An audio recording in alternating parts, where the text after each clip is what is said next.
देखेंगे kingdom animalia के बारे में। मैंने यहाँ पे इसके सारे फाइलम्स के मेन फीचर्स मेंशन करके रखे हैं। तो सबसे पहला फाइलम आता है यहाँ पे फाइलम पोरीफेरा, और ये सिंपलेस्ट फाइलम है। ठीक है, जैसा कि हमको इस वर्ड से पता चल रहा है, पोरीफेरा इस फाइलम के जो मेंबर्स होते हैं उनमें पोर्स होते हैं। पोर्स काफी प्रीडोमिनेंट पोर्स होते हैं, और इनको कॉमनली स्पंजेस कहा जाता है। हमने अपने डे टू डे लाइफ में स्पंजेस देखे होंगे, तो इनके जो मेंबर्स होते हैं उनको स्पंजेस कहा जाता है, और उनमें पोर्स होते हैं। स्पंज में भी पोर होता है, हमने देखा है, स्पंज में भी पोर्स होता है ना। तो इनमें भी पोर्स होते हैं, और उस पोर से स्पंज भी वाटर एब्जॉर्ब करता है, ये भी वाटर एब्जॉर्ब करते हैं उस पोर से। ठीक है, और उनके अंदर एक कैनाल सिस्टम होता है। तो जब वो वाटर एब्जॉर्ब कर लेते हैं, पोर से बाहर से वाटर अंदर आता है। ये जो एनिमल्स हैं ये एक्वेटिक एनवायरनमेंट में देखने को मिलते हैं, मतलब ये सिर्फ पानी में मिलेंगे। वो पानी फ्रेश वाटर भी हो सकता है, वो पानी मेराइन वाटर भी हो सकता है, लेकिन ये वाले जो एनिमल्स हैं ये सिर्फ पानी में देखने को मिलेंगे। ठीक है, अब ये पोर्स से पानी अंदर की तरफ आएगा, पोर्स से पानी अंदर आया। ठीक है, इनके अंदर एक कैनाल सिस्टम होता है, पोर्स से पानी अंदर आएगा और वो कैनाल के थ्रू बाहर चला जाएगा। तो ये कैनाल सिस्टम देखने को मिलता है किसमें? फाइलम पोरीफेरा में। तो फाइलम पोरीफेरा में हम लोगों को कैनाल सिस्टम देखने को मिलता है। हमारे अंदर जो स्केलेटन है वो हमारे बॉडी के अंदर सिचुएटेड है। तो उस टाइप के स्केलेटन को जो कि बॉडी के अंदर सिचुएटेड है हमने कहा इंडोस्केलेटन। इंडो मतलब अंदर, लेकिन इनमें जो स्केलेटन होता है वो बॉडी के बाहर होता है, इसलिए हमने इसको क्या बोला? एक्सोस्केलेटन। एक्सो मतलब बाहर, तो इनके स्केलेटन को हमने क्या बोला? एक्सोस्केलेटन। दूसरी बात, इनका जो लेवल ऑफ ऑर्गेनाइजेशन होता है वो सेलुलर लेवल ऑफ ऑर्गेनाइजेशन होता है, मतलब ये सेल्स के एग्रीगेट होते हैं। इनको हम ऐसे देख सकते हैं कि कोई सेल का एग्रीगेट कहीं पे रखा हुआ है। तो इतने ज्यादा सिंपल ऑर्गेनिजम्स हैं ये, कौन? पोरीफेरेंस। ठीक है, दूसरी बात, इन्हें स्पंजेस कहते हैं। इन एक्वेटिक नेचर के होते हैं, मोस्टली मेराइन वाटर में पाए जाते हैं। कुछ एग्जाम्पल्स हैं फ्रेश वाटर स्पंजेस के, लेकिन बहुत ही कम है। इनके एग्जाम्पल्स हो गए यूप्लेक्टेला, साइकन और स्पंजिला। ठीक है, तो ये हो गया पोरीफेरा, फाइलम पोरीफेरा। तो आप इसको कैसे याद रख सकते हो कि ये मतलब कैसे दिमाग में सेट कैसे होगा ये? तो पोरीफेरा, ठीक है, वो जो वर्ड है ना पोर्स और स्पंज, उस तरह याद रखो आप, तो फिर आपको इसके सारे ऑर्गेनिजम्स भी याद हो जाएंगे। जैसे साइकन हो गया, एक बार आप उसका डायग्राम देखोगे ना तो आपको याद हो जाएगा, क्योंकि उसके डायग्राम में छोटे छोटे पोर्स होते हैं, और पोर्स से ही तो वर्ड बना है पोरीफेरा। तो उससे आपको बहुत अच्छे से रिलेट होगा और आपको याद हो जाएगा। इनके जितने भी मेंबर्स होते हैं, जैसे यूप्लेक्टेला हो गया, यूस्पॉन्जिया हो गया, जिसको कि बाथ स्पंज कहते हैं, उसमें भी छोटे छोटे, वो उसका स्ट्रक्चर ना एक बिल्कुल बंधी हुई मुट्ठी की तरह होता है, और उसमें छोटे छोटे पोर्स होते हैं। यूस्पॉन्जिया की बात कर रही हूँ मैं। फिर साइकन हो गया, साइकन में भी पोर होता है। स्पंजिला हो गया, स्पंजिला ना एक फ्रेश वाटर स्पंज है, ये फ्रेश वाटर में मिलता है। बाकी सारे जो है वो मेराइन वाटर के हैं, लेकिन ये जो स्पंजिला है ये एक फ्रेश वाटर स्पंज है। ओके, नेक्स्ट वाला जो फाइलम है हमारा वो है सिलेंटेरेटा। क्या है? सिलेंटेरेटा। ये वर्ड ना सिलोन से मिलके बना है, हालांकि इनमें कोई बॉडी कैविटी होती नहीं है, पर इनका दूसरा नाम होता है नाइडेरिया। यहाँ पे मैं लिख देती हूँ, इनका दूसरा नाम होता है नाइडेरिया। आप इसको डायरेक्टली रिलेट करो हाइड्रा से। हाइड्रा देखा है आपने? हाइड्रा कैसा होता है? कुछ ऐसा स्ट्रक्चर होता है और उसके ऊपर में इस तरह के टेंटिकल्स होते हैं, जैसे ऑक्टोपस के पास होते हैं ना, वैसे इसके पास भी होते हैं टेंटिकल्स। ये क्या है? ये हाइड्रा है, और ये इसके टेंटिकल्स हैं। ये क्या है?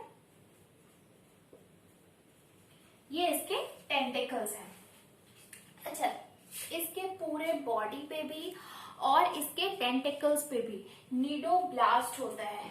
नीडोब्लास्ट, जिसको कि हम स्टिंगिंग सेल्स भी बोलते हैं या फिर स्टिंगिंग कैप्सूल्स भी बोलते हैं। इनका काम क्या होता है, इनके पास पॉइजन होता है, और जब भी कोई एनिमी इनके पास आता है ना, जब भी कोई एनिमी इनके पास आएगा, ये अपने निडोब्लास्ट से उसको स्टिंग कर देंगे, तो उससे इसका प्रोटेक्शन हो जाएगा। तो ये प्रोटेक्शन के लिए और साथ ही प्रे कैच करने के लिए, इसको कोई प्रे को कैच करना है, उसको ये स्टिंग कर देगा, वो पैरालाइज हो जाएगा और फिर उसको ये खा लेगा। तो इन दोनों पर्पस के लिए ये टेंटिकल्स यूज करते हैं, और इसी से इनका नाम पड़ा है निडेरिया, क्योंकि इनके पास निडोब्लास्ट सेल्स होते हैं जिनमें पॉइजन होता है। ठीक है, एक तो हो गया इसका एग्जाम्पल हाइड्रा। दूसरा कोरल रीफ सुना है आपने, जैसे समुद्र में कोरल रीफ्स होते हैं, बहुत सारे माउंटेन्स होते हैं ना, समुद्र के अंदर में बहुत सारे माउंटेन्स होते हैं। वो किस चीज के बने हुए होते हैं, वो इन्हीं ऑर्गेनिजम्स के शेल्स के बने हुए होते हैं।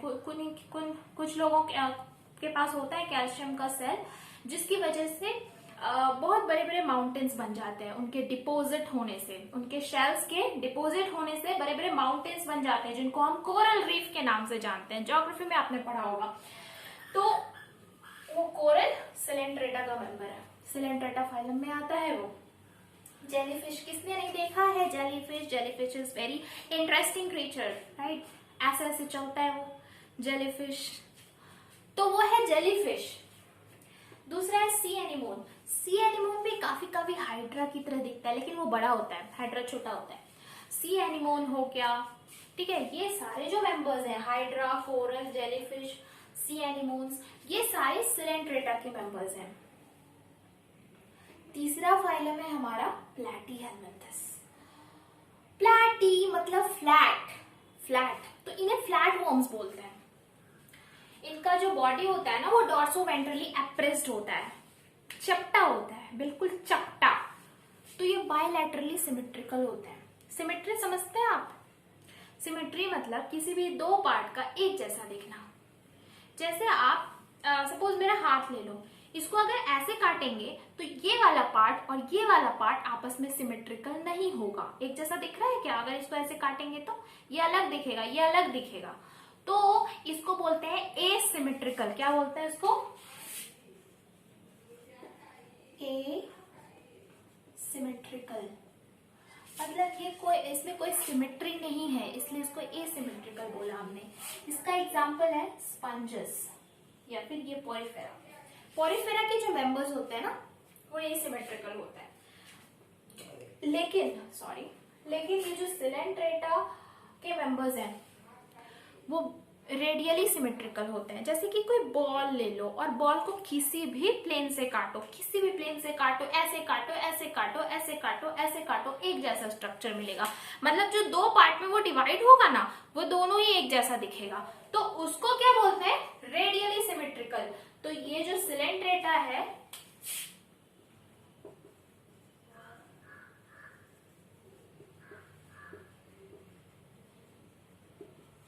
इसमें कैसे सिमेट्री पाई जाती है? रेडियल सिमेट्री पाई जाती है, तो इसको बोलते हैं रेडियली सिमेट्रिकल। लेकिन जो प्लैटीहेलमिंथस है उनमें बायलैटरल सिमेट्री पाई जाती है। मतलब कि अगर आप ऐसे काटोगे तो ये वाला हाफ और ये वाला हाफ एक जैसा दिखेगा, तो उसको बोलते हैं उसको बोलते हैं बायलैटरली सिमेट्रिकल प्लैटीहेलमिंथस। और आप ये सारे जो है ना बायलैटरली सिमेट्रिकल है एक्सेप्ट इकाइनोडर्माटा। सिर्फ इकाइनोडर्माटा में, यहां से मैं बात कर रही हूँ प्लैटीहेलमिंथस से कॉर्डेट तक, ठीक है, ये सारे फाइलम्स हैं। प्लैटीहेलमिंथस हो गया, एस्केलमिंथस हो गया, एनिलिडा हो गया, आर्थ्रोपोडा हो गया, मोलस्का हो गया, इकाइनोडर्माटा हो गया, हेमिकॉर्डेटा हो गया, कॉर्डेटा हो गया। मैं इसको ऐसे एरो से डिनोट कर देती हूँ ताकि आपको पता चले कि यहाँ हमने फाइलम्स डिनोट कर रखे हैं, ठीक है। तो ये प्लैटीहेलमिंथस से लेकर के कॉर्डेटा तक जितने भी फाइलम्स हैं सब बायलैटरली सिमेट्रिकल है। एक एक्सेप्शन है, कौन सा? इकाइनोडर्माटा। इकाइनोडर्माटा जो होते हैं वो रेडियली सिमेट्रिकल होते हैं, वो बायलैटरली सिमेट्रिकल नहीं होते। तो मैं प्लैटीहेलमिंथस की बात कर रही थी।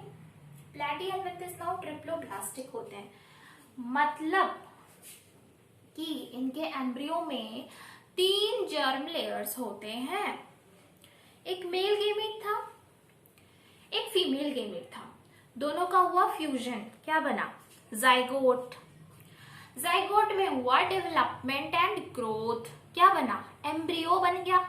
मतलब जाइगोट तो एक सेल का था, फिर उसमें डिवीजन होगा, ग्रोथ होगा, और वो क्या बन जाएगा? एम्ब्रियो बन जाएगा। अच्छा, इस एम्ब्रियो में ना 3 जर्म लेयर्स होते हैं। इस एम्ब्रियो के 3 लेयर्स होते हैं। बाहर वाले लेयर को बोलते हैं एक्टोडर्म, अंदर वाले लेयर को बोलते हैं इंडोडर्म, और इन दोनों के बीच में जो लेयर होता है उसको क्या बोलते हैं? मेसोडर्म। तो ये तीनों ही लेयर प्रेजेंट होता है किसमें? प्लैटीहेलमिन्थेस में और बाकी के मेंबर्स में। तो प्लैटीहेलमिन्थेस से लेकर के इनमें क्या प्रेजेंट होता है? 3 जर्मिनल लेयर्स। लेकिन सिलेंट्रेटा में सिर्फ 2 जर्मिनल लेयर्स होते हैं, तो इसको क्या बोलते हैं? डिप्लोब्लास्टिक। डिप्लोब्लास्टिक बोलते हैं। जबकि प्लैटीहेलमिन्थेस से अगर आप स्टार्ट करें तो बाकी सारे मेंबर्स जो हैं वो क्या हो जाएंगे? ट्रिप्लोब्लास्टिक। ओके। दूसरी बात है कि इसमें जो सेल्यूलर एग्रीगेट्स थे पोरिफेरेंस में, सिलेंट्रेटा में वो टिश्यू बन गए, और प्लैटीहेलमिन्थेस तक जो ऑर्गेनाइजेशन का जो लेवल था ना वो ऑर्गेन लेवल पे पहुंच चुका है। मतलब अब जो सेल्स हैं वो एग्रीगेट करके टिश्यू के फॉर्म में डिफरेंशिएट हो चुके हैं। मतलब एक group of cells performing a particular function and having a common origin is called as tissue. मतलब कुछ ग्रुप्स स्पेशलाइज किए किसी पर्टिकुलर फंक्शन के लिए, कुछ ग्रुप ऑफ सेल्स स्पेशलाइज हो गए एक पर्टिकुलर फंक्शन परफॉर्म करने के लिए, उनमें कुछ स्पेशलाइजेशन, कुछ डिफरेंशिएशन, कुछ ऐसी खास विशेषता आ गई जिसकी वजह से वो एक टिश्यू कहलाए, क्योंकि वो एक साथ एक काम के लिए एक काम कर रहे थे, वो एक साथ एक काम कर रहे थे, एक काम के लिए वो यूज हो रहे थे, इसलिए उन्हें क्या बोला हमने? टिश्यूज। उसी तरह अगर एक ग्रुप ऑफ टिश्यूज एक ऑर्गन एक काम करे तो उन्हें क्या बोलते हैं? ऑर्गन। ठीक है, तो यहाँ पे ऑर्गन लेवल ऑफ ऑर्गेनाइजेशन देखने को मिलता है प्लैटीहेलमिन्थेस में। दूसरा है ना कि इसमें कोई बॉडी कैविटी नहीं होती। अब सोचो आप, इस तरह हमने इसको चिपटा कर दिया, अब इसमें कैविटी रह भी कैसे जाएगी? आप कोई पाइप लो, ठीक है, पाइप, उसको ऐसे करके दाब दो तो उसमें जो होल था वो तो चिपटा हो गया, वो खत्म हो गया वो। तो दैट मीन्स कि इसमें कोई बॉडी कैविटी को बोलते हैं सिलोम। ठीक है, COL, सिलोमिक लिखा है मैंने यहाँ पे, अगर सिलोम होता तो COLOEM, सिलोम। और ये ना मोस्टली पैरासिटिक होते हैं, फ्री लिविंग भी देखने को मिलते हैं, लेकिन ये mostly parasitic mode of nutrition follow करते हैं। मतलब ये किसी और लिविंग ऑर्गेनिज्म पे डिपेंड करते हैं अपने न्यूट्रिशन के लिए। अगर मैं सीधा बोल दूं कि ये किसी पर्टिकुलर ऑर्गेनिज्म पे, मतलब किसी अदर ऑर्गेनिज्म पे डिपेंड करते हैं अपने न्यूट्रिशन के लिए, तो वो तो हेटेरोट्रॉफिक हो जाएगा ना, वो एक ब्रॉडर क्लासिफिकेशन हुआ। लेकिन किसी, मैंने जोड़ दिया ना वो वर्ड लिविंग जोड़ दिया मैंने, तो लिविंग जब मैंने जोड़ा तो अगर आप किसी लिविंग ऑर्गेनिज्म पे डिपेंड कर रहे हो तो आप एक पैरासाइट हो, और वो जो ऑर्गेनिज्म है वो क्या हुआ? होस्ट हुआ। जैसे मैंने उस दिन बताया था ना, एक प्लांट पैरासाइट का एग्जांपल क्या बताया था? कसकटा। तो जो कसकटा है वो किसी लिविंग प्लांट पे डिपेंड कर रहा है ना, या फिर प्लांट मर गया उस पे जाके ग्रो कर रहा है? नहीं, वो प्लांट भी जिंदा है, तभी उसको हमने पैरासाइट कहा। अच्छा, एक और बात, हम बोलते ना मच्छर, mosquito is not a parasite.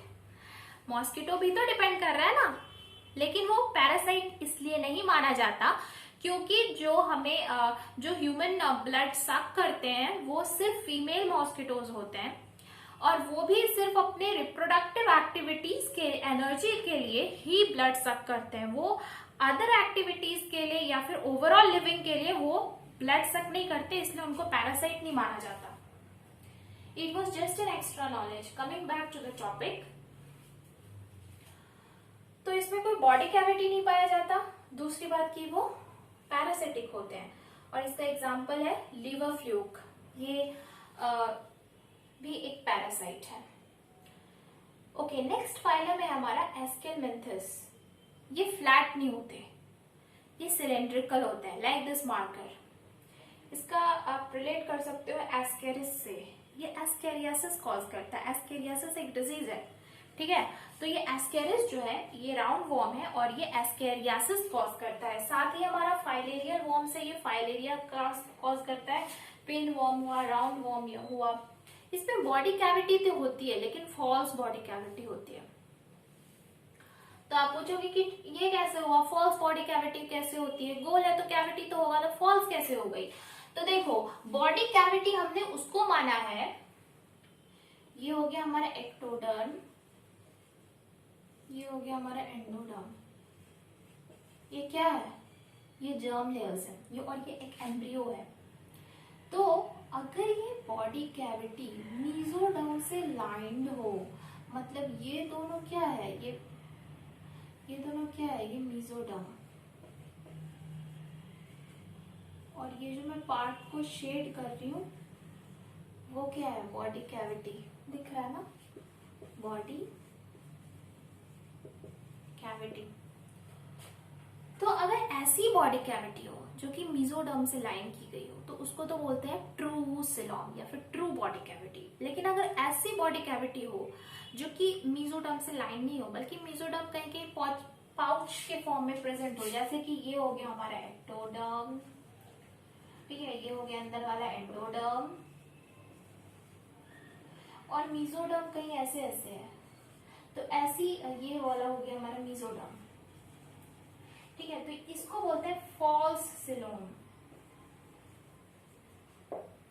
False coelom मतलब ये वाला जो है ना ये फॉल्स सिलोम है, बट ये वाला जो है ये ट्रू बॉडी कैविटी या फिर ट्रू सिलोम बोल सकते हैं इसको, true coelom. Done, okay. I was talking about Askelmanthus, no? So this is also bilaterally symmetrical, that is you can divide it into two equal halves in only one plane. सिर्फ एक plane से अगर आप काटोगे तभी ये दो equal half में divide होगी, अदरवाइज नहीं होगी। तीसरी बात की ट्रिप्लोब्लास्टिक है ना, इसमें 3 जर्मिनल लेयर्स हैं। कहाँ से स्टार्ट हुआ ट्रिप्लोब्लास्टिक, प्लैटिहेल्मिन्थस से, उसके बाद सारे ट्रिप्लोब्लास्टिक हैं। सिर्फ मैंने एक डिप्लोब्लास्टिक बताया है जो कि क्या है, सिलेंट्रेटा या फिर नाइडेरिया। आप पूछोगे पोरिफेरा क्या है, पोरिफेरा में कोई वैसा ऑर्गेनाइजेशन ही नहीं होता कि हम उसको डिप्लोब्लास्टिक या फिर ट्रिप्लोब्लास्टिक में क्लासिफाई कर सकें। Okay, this might have been one of your doubts. ये हो गया ना एस्केलमेंथस। अब हम आते हैं एनिलिडा पे। अब आप एनिलिडा से कैसे रिलेट करोगे, अर्थवर्म देखा है, केचुआ, केचुआ is a member of Annelida, it is a representative member of Annelida. इसमें ट्रू बॉडी कैविटी देखने को मिलती है, मतलब जो बॉडी कैविटी होगी वो मीजोडर्म से लाइंड होगी, इसलिए हम इसको क्या बोलेंगे, ट्रू बॉडी कैविटी बोलेंगे। तो ये हो गया हमारा एनिलिडा, इसमें ट्रू बॉडी कैविटी देखने को मिलती है, प्लस इसमें क्लोज्ड सर्कुलेटरी सिस्टम होता है। मतलब क्लोज्ड सर्कुलेटरी सिस्टम मतलब क्या होता है, हार्ट है, हार्ट आपको पता होगा, हार्ट ही ब्लड को पंप करता है, आपने पढ़ा होगा क्लास 7 या 8 में। तो हार्ट ब्लड को पंप करता है। अब वो जो पंप करेगा वो ऐसे ही जाके बॉडी में फैल जाएगा या फिर किसी किसी वेसल्स में, वेसल्स के थ्रू सारे बॉडी को सप्लाई होगा, फिर वो वेसल्स ब्रांचेस बनाएंगी, हाँ, जिसको कि हम आर्टरीज बोलते हैं। आर्टरीज फिर कैपिलरीज बनाएंगी और कैपिलरीज के थ्रू वो ब्लड ऊज आउट होगा और सेल्स तक पहुंचेगा। तो ये जो सिस्टम है इसको क्या बोलते हैं, क्लोज्ड सर्कुलेटरी सिस्टम। प्लैटीहेल्मिन्थस एस्केलमेंथस में ओपन था, इसमें क्लोज्ड हो गया। मतलब अब जो ब्लड फ्लो होगी वो वेसल्स के थ्रू होगी, तो वो आर्टरीज के थ्रू जाएगी और वेन्स के थ्रू आएगी। आर्टरीज वैसे ब्लड वेसल्स होते हैं जो कि ब्लड को हार्ट से दूर ले जाते हैं, और वेन्स वैसे ब्लड वेसल्स होते हैं जो कि ब्लड को बाकी सारे पार्ट से हार्ट तक लेके जाते हैं। हार्ट का क्या काम होता है, वो एक पंप की तरह काम करता है, वो एक प्रेशर क्रिएट करता है जिससे कि ब्लड पूरे बॉडी में सर्कुलेट हो सके। वो पंप नहीं होगा तो वो प्रेशर ही नहीं होगा कि वो ऐसे जाएगा। तो वो पंप और वो प्रेशर क्रिएट करने का काम कौन करता है, हार्ट। तो वो ब्लड सर्कुलेशन, जिसमें कि जो ब्लड है वो क्लोज्ड वेन्स और क्लोज्ड वेसल्स के थ्रू सर्कुलेट हो रहा है, वैसे सर्कुलेटरी सिस्टम को क्या कहते हैं? Closed circulatory system. पर जहां पे ब्लड वेसल्स के थ्रू नहीं, वो सिंपली बॉडी कैविटी में डिस्ट्रीब्यूट हो जाता है, उसको हम क्या बोलते हैं? Open circulatory system. ये था सर्कुलेटरी सिस्टम। एनालिडा में क्लोज्ड सर्कुलेटरी सिस्टम देखने को मिलता है। एक और इंपॉर्टेंट फीचर है एनालिडा का, मेटामेरिज्म। मेटामेरिज्म मतलब बॉडी का ना डिविजन हो जाता है, सेगमेंट्स बन जाते हैं, जिसको मेटामियर्स कहते हैं। मतलब सपोज ये एक अर्थवॉर्म है, ऐसे ऐसे वो बट जाएगा अलग अलग पार्ट्स में। आपने देखा होगा ऐसे ऐसे कुछ सूचर्स होते हैं, मतलब वो कट ऐसे से कट किया हुआ रहता है ना, वो अलग अलग सेगमेंट्स होते हैं उसके, जिसमें। और मेटामेरिज्म का एक डेफिनेशन है कि उसमें एटलीस्ट कुछ मेजर ऑर्गन्स का डिस्ट्रीब्यूशन होना चाहिए हर एक सेगमेंट में। ऐसे नहीं है कि सिर्फ हमने ऐसे से डिवाइड कर दिया, उसमें हर एक सेगमेंट में एटलीस्ट किसी ऑर्गन का प्रेजेंस होना चाहिए हर एक सेगमेंट में, तभी उसको मेटामेरिज्म माना जाएगा, अदरवाइज नहीं माना जाएगा। कॉर्डेटा मतलब हमारे में ह्यूमन बींग्स में भी कुछ मेटामेरिज्म देखने को मिलता है।